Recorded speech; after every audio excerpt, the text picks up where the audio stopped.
নমস্কার। আজকে আমি তরমুজের লাড্ডু বানানো শেখাবো, যেটা খেতে কিন্তু দারুণ হয়ে থাকে আর যেটার স্বাদ আপনাদের মুখে লেগে থাকবে। তার জন্য স্কিপ না করে ফুল ভিডিওটি দেখুন। তো চলুন বানিয়ে নেওয়া যাক। এর জন্য আমি বাজার থেকে একটা তরমুজ এনেছি। তো এখন তো মার্কেটে তরমুজ অ্যাভেলেবেল। তো এই একটা বড় সাইজের তরমুজ ছিল, তো তার থেকে আমি এক টুকরো তরমুজ আমি কেটে নিয়েছি। এরপর আমি তরমুজটাকে বের করে নেব, খোসাটা থেকে আলাদা করে নেব। তো একটা ছুরির সাহায্যে আমি প্রথমে তরমুজটা কেটে নেব ভালো করে। তো আজকে আমি এটা দিয়েই লাড্ডু বানাবো।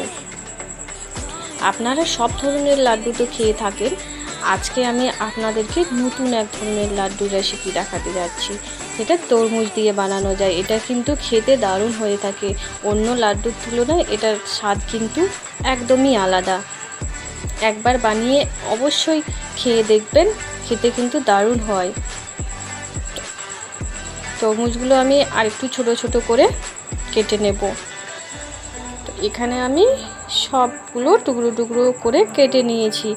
এরপর আমি এগুলোকে একটা মিক্সিং জারে দিয়ে এটা পেস্ট করে নেব। আর এই পেস্টটা যেন একটু দানা দানা থেকে যায়, পুরোটা যেন মিহি না হয়, তাহলে লাড্ডুটা খাওয়ার সময় এটার যে একটু দানা দানা থাকবে সেটা মুখে স্বাদটা কিন্তু আরও বাড়িয়ে দেবে।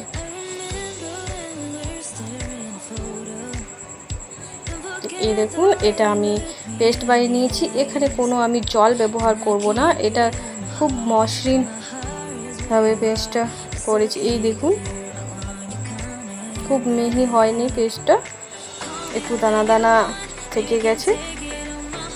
এটা আমি ইচ্ছা করে রেখেছি।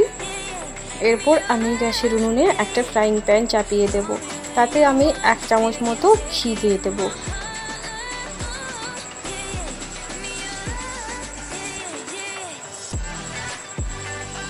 এরপর আমি ঘিয়ের মধ্যে দিয়ে দেব সুজি।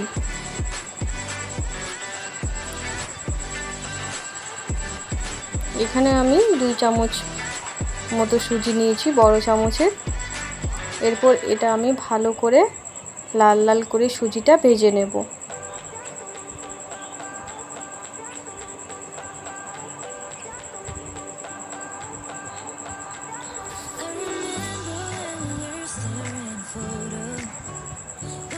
সুজিটা আমার ভাজা হয়ে গেছে, এটা আমি তুলে নেব।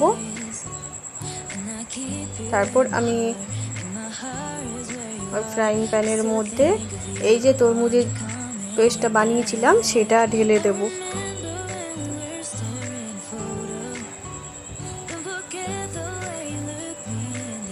তারপর কিছু টাইম আমি এটা ফুটিয়ে নেব বেশ ভালো করে। আর এখানে একটা আমি ফুড কালার ব্যবহার করেছি, যাতে এই লাড্ডুগুলোর কালার খুব সুন্দর একটা আসে, তার জন্য। তো আপনারা চাইলে এখানে ফুড কালার নাও ব্যবহার করতে পারেন। তো যেহেতু ফুড কালার দিলে একটু এটার কালারটা একটু খুব সুন্দর লাগবে, তার জন্য আমি এখানে ফুড কালার ব্যবহার করেছি। তরমুজটা বেশ খানিকক্ষণ আমি ফুটিয়ে নেব। তারপরে আমি এখানে দিয়ে দিয়েছি চিনি। এখানে স্বাদ অনুযায়ী আমি চিনি দিয়েছি। যে যে পরিমাণে চিনি খান সেই পরিমাণে আপনারা দিয়ে দেবেন। কেউ একটু মিষ্টি বেশি পছন্দ করেন, আবার কেউ একটু কম মিষ্টি পছন্দ করেন, তো সেই অনুমানে আপনারা মিষ্টিটা দিয়ে দেবেন। এরপর আমি যে সুজিটা ভেজে তুলে রেখেছিলাম সেই সুজিটা আমি দিয়ে দেবো তরমুজের মধ্যে। এই সুজিটা দেওয়ার পর আমাকে ভালো করে নাড়াচাড়া করতে হবে। এখানে গ্যাসের উনুনটা আমি মিডিয়াম করে রেখেছি। মিডিয়াম আঁচের মধ্যে এটা বানিয়ে নিতে হবে।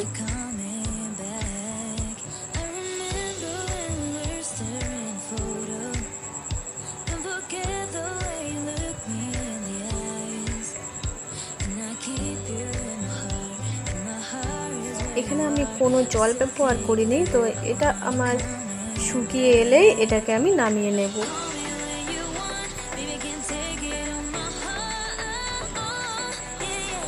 একটা প্লেটের মধ্যে আমি এটা নামিয়ে নিয়েছি। আর এটা যেহেতু গরম, এটা হাতে ছোঁয়া যাবে না, তার জন্য আমি এটা ঠান্ডা হওয়ার জন্য কিছুক্ষণ রেখে দেব। তো এটা আমার ঠান্ডা হয়ে গেছে। এরপর আমি হাতের সাহায্যে এইভাবে একটু একটু নিয়ে লাড্ডু করে নেব।